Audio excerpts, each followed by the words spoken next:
ওমর রাদিয়াল্লাহু তাআলা আনহু কিরকম নেতা ছিলেন, কিন্তু 24 ঘন্টা আল্লাহর ভয়ে থরথর করে কাঁপতেন। আর আজকে আমরা তো ওয়ার্ডের নেতা হইলে আল্লাহর কোনো ভয় আমাদের ভিতরে আর নেই। আমাকে কে পায়? সারা পৃথিবীর অর্ধ জাহানের খলিফা ছিলেন খলিফাতুল মুসলিমিন ওমর রাদিয়াল্লাহু তাআলা আনহু। মৌতের সময় থরথর করে কেঁপেছেন। সেই ওমর আল্লাহর ভয়ে 24টা ঘন্টা কাঁপতেন, যার ভয়ে গোটা আরব দেশ কাঁপত।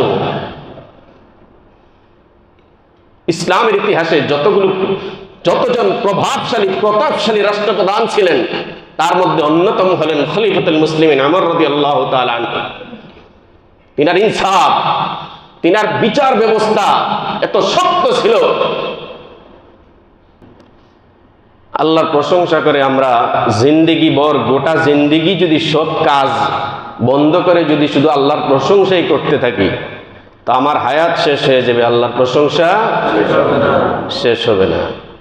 আর এই কাজ যদি আমি লেখা আরম্ভ করি, আমার পর যদি এই লেখার ধারাবাহিকতা কিয়ামত পর্যন্ত পৌঁছে, তারপরেও আল্লাহর প্রশংসার লেখা শেষ হবে না। সব কালি শেষ হয়ে যাবে, সব কলম শেষ হয়ে যাবে, কিন্তু মাওলাই কারিমের প্রশংসার কোনো কুল কিনারা পাওয়া যাবে না। এই জন্যই আল্লাহ পাক রব্বুল আলামিন এই সূরা কাহাফের মধ্যে এসেছে, আল্লাহ তাআলা বলেন, কুল লাউ কানাল বাহরু মিদাদান লিকালিমাতি রাব্বি لنفد البحر قبل أن تنفد كلمات ربي ولو جئنا بمثله مددا। আল্লাহ পাক রব্বুল আলামিন বলেন, কুল, হে নবী আপনি বলে দিন, লাউ কানাল বাহর, সব বাহার সব সাগর যদি কালিতে রূপান্তরিত হয়, আর সব গাছ যদি কলমে পরিণত হয়, লানাফিদাল বাহরু ক্বাবলা আন তানফাদা কালিমাতু রাব্বি, রবের প্রশংসা লিখতে গিয়া কালি শেষ হয়ে যাবে, গাছ শেষ হয়ে যাবে, রবের প্রশংসা শেষ হবে না। আমরা তো সেই রবের বান্দা। আমরা কত বড় ভাগ্যবান, আমাদের রব, আমাদের অভিভাবক এত শক্তিশালী। আর সেই রব আমাদেরকে ইসলাহ করার জন্য, মানুষদেরকে দ্বীনের পথে আনার জন্য আমাদের নবীর মতো মুরব্বী পাঠিয়েছেন। আমরা কত বড় খুশনসিবওয়ালা, আমাদের রব এত বড় শক্তিশালী, আর আমাদের নবী এত ভালো, আমাদের নেতা এত ভালো। দুনিয়াতে কারা পাবে এত উন্নত মানের চরিত্রওয়ালা নেতা, এত আদর্শবান নেতা? দুনিয়াতে আর একটাও আছে? তো সেই নেতার, সেই আদর্শবান লোকের, যার চরিত্রের স্বীকৃতি আমার আল্লাহ কোরআনুল কারীমে দিয়েছেন, ওয়া ইন্নাকা লাআলা খুলুকিন আযীম। আমার আল্লাহ বলেন, হে নবী আপনি মহান চরিত্রের উপর প্রতিষ্ঠিত। এত বড় চরিত্রবান নেতা আমরা পাইলাম, সেই নেতার আদর্শ বাদ দিয়া আমরা ফাসিক ফুজ্জারের আদর্শ নিয়ে দৌড়াদৌড়ি করতেছি। লজ্জা থাকা উচিত মুসলমানের। আমি তো নেতা তাকে মানব যাকে আমার হাসরের ময়দানে কাজে লাগবে। তিনি তো আসল নেতা, যিনি সব সময় আমাকে বিপদ থেকে উদ্ধার করতে পারবেন। যিনি আমার বিপদে কাজে লাগবেন না, এরকম লোককে নেতা মাইনা কোনো লাভ আছে? কোনো লাভ নেই। আমার নবীকে যারা নেতা মানবে, তাদের দুনিয়াতেও কামিয়াব, তারা পরকালেও কামিয়াব। হাসরের ময়দানে সব মানুষ, পুরা পরিবেশ নিস্তব্ধ, চুচারা কোনো শব্দ হবে না। লিল্লাহিল ওয়াহিদুল কাহ্হার, মাওলাই কারীম প্রতাপশালী আল্লাহ ঘোষণা করবেন আজকের রাজত্ব কার। ওই কঠিন মুহূর্তেও আমাদের নেতা যিনি, তিনি আমাদের কাজে লাগবেন। রাসূল সাল্লাল্লাহু আলাইহি ওয়াসাল্লাম তিনি যেই নেতাদেরকে জমিনের মধ্যে রেখে গেছেন, তিনারা হলেন সাহাবায়ে কেরাম। সাহাবী এটা সোহবতুন থেকে, যারা রাসূলুল্লাহর সোহবত পেয়েছেন তাদেরকে বলা হয় সাহাবী। রাসূলুল্লাহর সোহবতে এক একজন বিশ্বমানের নেতা হয়েছেন। হাদিসের মধ্যে এসেছে ওমর রাদিয়াল্লাহু তাআলা আনহুর একটি ঘটনা। সাহাবায়ে কেরামের কথাও কিন্তু হাদিস, এটা আমরা জানি না। বুখারী, মুসলিম, তিরমিজি, আবু দাউদ, নাসাই যত কিতাবের হাদিসের সংজ্ঞা পাবেন সব কিতাবের মধ্যে দেখবেন রাসূল সাল্লাল্লাহু আলাইহি সাল্লামের কথাও হাদিস, সাহাবায়ে কেরামের কথাও হাদিস, বাকি মানে পার্থক্য আছে। তো ওমর রাদিয়াল্লাহু তাআলা আনহুর মৃত্যুর শয্যায় তিনাকে যখন আঘাত করা হলো,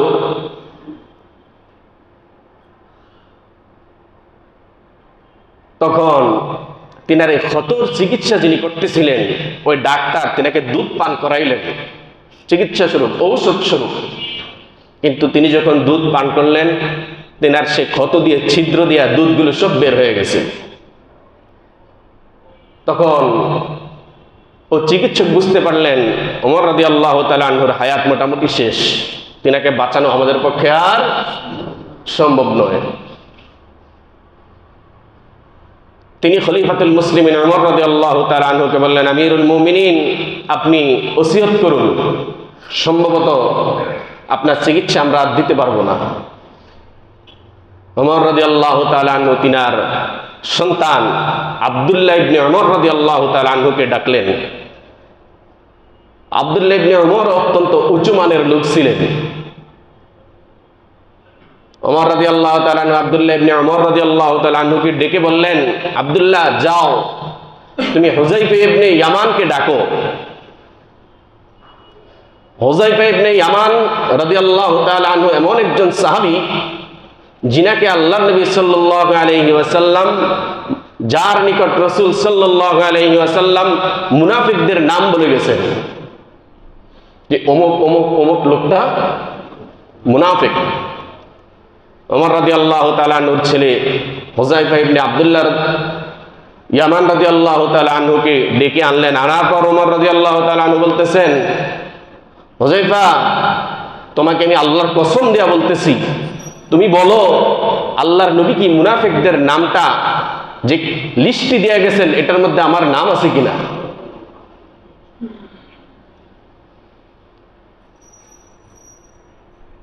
হুযায়ফা রাদিয়াল্লাহু তাআলা আনহু চুপ করে আছেন।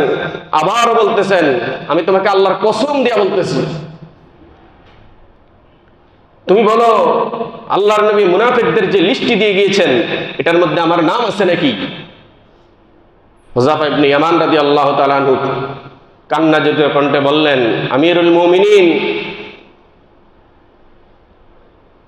আল্লাহর নবী আমার কাছে যে নাম বলে গেছেন এটা তো আমার কাছে আমানত, এটা আমি বলতে পারবো না। তবে আমি এতটুকু নিশ্চয়তা দিয়েছি যে সেখানে আপনার নাম নেই।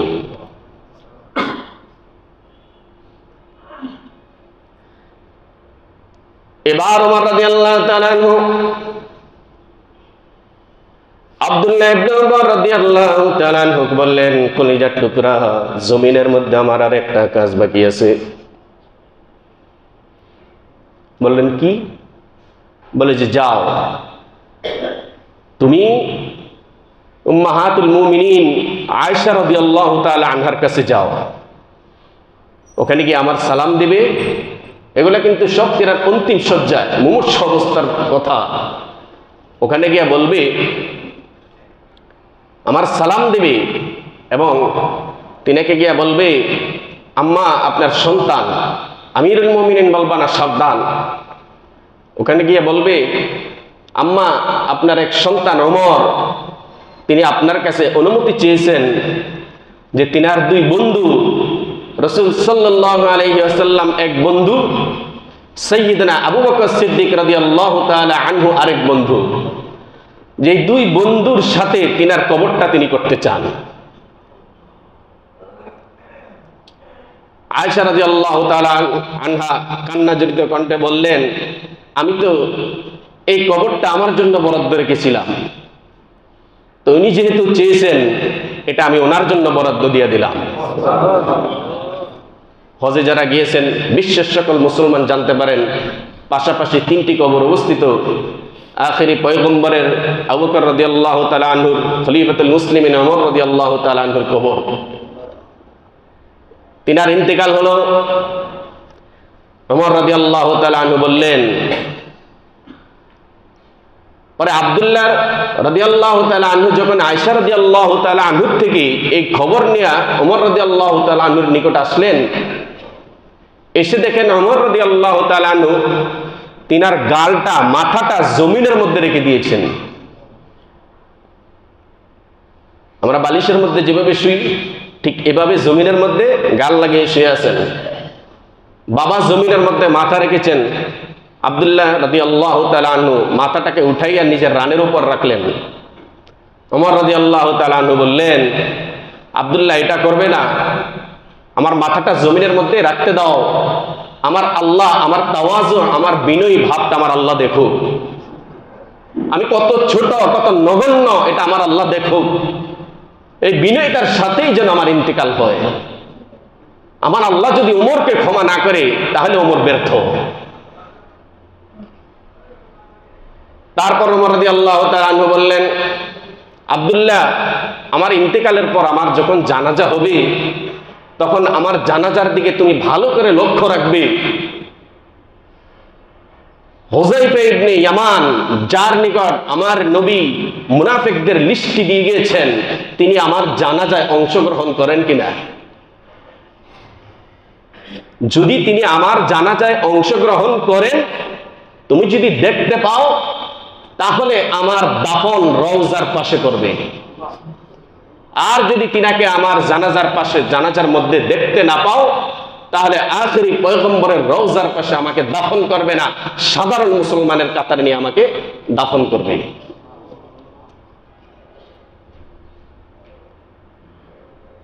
আব্দুল্লাহ ইবনে ওমর রাদিয়াল্লাহু তাআলা আনহু তিনি দেখলেন হুযায়ফা ইবনে ইয়ামান রাদিয়াল্লাহু তাআলা আনহু ওমর ইবনুল খাত্তাব রাদিয়াল্লাহু তাআলা আনহুর জানাজার মধ্যে অংশগ্রহণ করছেন। তারপর জানাজার পর তিনার লাশ নিয়ে গেলেন আয়েশা রাদিয়াল্লাহু তাআলা আনহুর হুজরাখানায়, ওখানেই তিনাকে দাফন করা হয়েছে। এই ওমর রাদিয়াল্লাহু তাআলা আনহু, যাকে আল্লাহ নবী সাল্লাল্লাহু আলাইহি ওয়াসাল্লাম যার জীবদ্দশায় জমিনে থেকেই জান্নাতের সুসংবাদ দিয়ে গেছেন, সেই ওমর আল্লাহর ভয়ে 24টা ঘন্টা কাঁপতেন, যার ভয়ে গোটা আরব দেশ কাঁপত। ইসলামের ইতিহাসে যতজন প্রভাবশালী প্রতাপশালী রাষ্ট্রপ্রধান ছিলেন, তার মধ্যে অন্যতম হলেন খলিফাতুল মুসলিমিন ওমর রাদিয়াল্লাহু তাআলা আনহু। তিনার ইনসাফ, তিনার বিচার ব্যবস্থা এত শক্ত ছিল। ওমর রাদিয়াল্লাহু তাআলা আনহুর জামানার একটি ঘটনা, তিনি কত উচ্চ মানের আধ্যাত্মিক রাহবার ছিলেন। নবীগণের থেকে মুজিজা প্রকাশ পায়, আর সাহাবায়ে কেরাম আউলিয়াদের থেকে কেরামতি প্রকাশ পায়। এটাই হলো আহলে সুন্নাত ওয়াল জামাতের বিশ্বাস। কোন কোন মুসলমান এগুলো বিশ্বাস করতে চায় না, কিন্তু এটা ঈমানের একটা অংশ। রাসূল সাল্লাল্লাহু আলাইহি ওয়াসাল্লাম সহ সব নবীদের থেকে মুজিজা প্রকাশ পেয়েছে, আর আউলিয়ায়ে কেরাম তিনাদের থেকে কখনো কখনো কেরামত প্রকাশিত হয়। ওমর রাদিয়াল্লাহু তাআলা একবার তিনার খেলাফতের জামানায় ইরাকের মধ্যে একটা যুদ্ধ চলছিল মুসলমানদের, যা মদিনাতুল মুনাওয়ারা থেকে প্রায় 1200 মাইল দূরত্বে অবস্থিত, 12,000 কিলোমিটার দূরত্বে অবস্থিত। এখন ওমর রাদিয়াল্লাহু তাআলা আনহু জুমার খুতবা দিতেছেন। জুমার খুতবার সময় সারিয়া রাদিয়াল্লাহু তাআলা আনহুর নেতৃত্বে ওই যুদ্ধটা সংগঠিত হয়েছে। হঠাৎ যে পাহাড়ের পাদদেশে যুদ্ধ হবে, ওই পাহাড়ের উপর কুফফারের গোষ্ঠী তারা সশস্ত্র ভাবে আতর্কিত হামলা করার জন্য তারা সংঘবদ্ধ হয়েছে। যে পিছন থেকে তারা হঠাৎ আক্রমণ করবে। তো সারিয়া রাদিয়াল্লাহু তাআলা আনহুর নেতৃত্বে যে মুসলমান সৈন্যবাহিনী ছিলেন তিনারা আর পিছনের দিকে খেয়াল করেন নাই।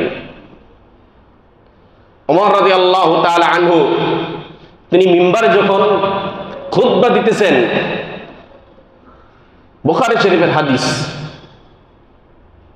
আল্লাহ পাক রব্বুল আলামিন সেই যে শত শত মাইল দূরত্বে সারিয়া রাদিয়াল্লাহু তাআলা আনহুর নেতৃত্বে যুদ্ধ আরম্ভ হবে, পিছন থেকে সংঘবদ্ধ কাফের গোষ্ঠী, কাফের সৈনিকেরা সশস্ত্র মুসলমানদের উপর হামলা করবে, তারা পজিশনে আছে। ওমর রাদিয়াল্লাহু তাআলা আনহু শত শত মাইল দূরের থেকে সেই ঘটনাটা তিনি সচক্ষে দেখতেছেন। ওমর রাদিয়াল্লাহু তাআলা আনহু মিম্বার থেকে চিৎকার করে আওয়াজ করলেন, ইয়া সারিয়াতুল জাবাল, ইয়া সারিয়াতুল জাবাল, হে সারিয়া, তোমার পিছনে যে পাহাড় আছে ওই পাহাড়ের মধ্যে ইসলামের শত্রুরা অবস্থান করতেছে সংঘবদ্ধভাবে, এখনই তোমাদের উপর হামলা করবে। শত শত মাইল দূর থেকে এই চিৎকার দিলেন।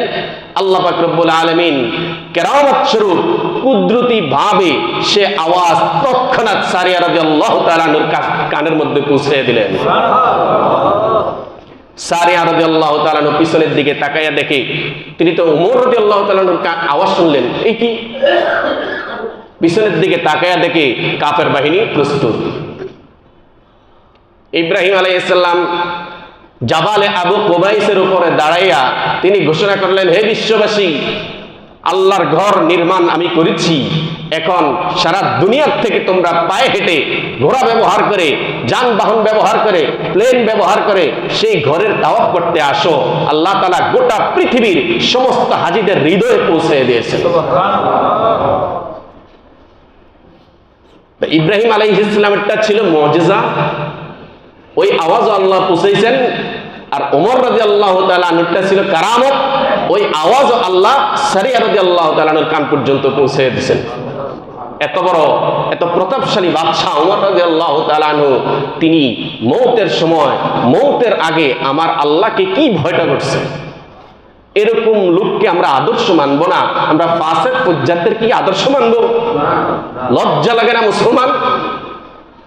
আমার নবীকে বাদ দিয়ে, আমার সাহাবায়ে কেরামকে বাদ দিয়া নেতা নেত্রী যাদের চায়ের আনার কোনো মূল্য আমার আল্লাহর কাছে নাই, তাদের জন্য জান দিয়া দেয়। কত বড় নাখান্দা, ওদের দলের জন্য জান দিয়া দেয়। ওর হাসরটা কি হবে? ওর হাসরটা কি হবে? ও হাসরের ময়দানে আল্লাহকে কি জবাব দিবে? কার জন্য তুমি জান দিছ?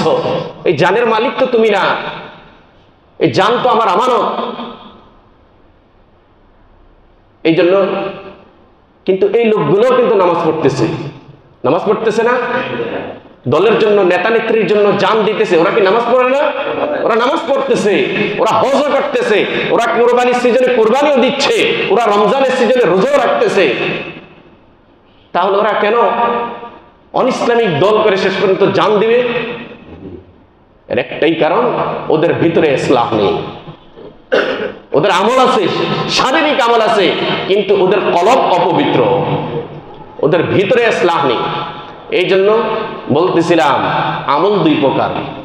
এর সাথে ওয়াদা করছেন শুকর গুজার বান্দার জন্য আল্লাহ নেয়ামত আরো বাড়িয়ে দিবেন। শুকরিয়া আদায় না করলে আল্লাহ না শুকরিয়া বান্দাদেরকে জানিয়ে দিয়েছেন, ইন্না আযাবি লাশাদীদ। না শুকরিয়া বান্দাদের জন্য আল্লাহর কঠিন শাস্তি, আযাব, গজব অপেক্ষা করতেছে। তাই আমরা সর্ব অবস্থায় বিপদে থাকি, সুখে থাকি, সব অবস্থায় মহান আল্লাহ পাক রব্বুল আলামিনের নিয়ামতের শুকরিয়া বেশি বেশি আদায় করব। আল্লাহ তৌফিক দান করুন। আল্লাহর গজব, বিপদ আপদ থেকে আল্লাহ আমাদেরকে হেফাজত করুন।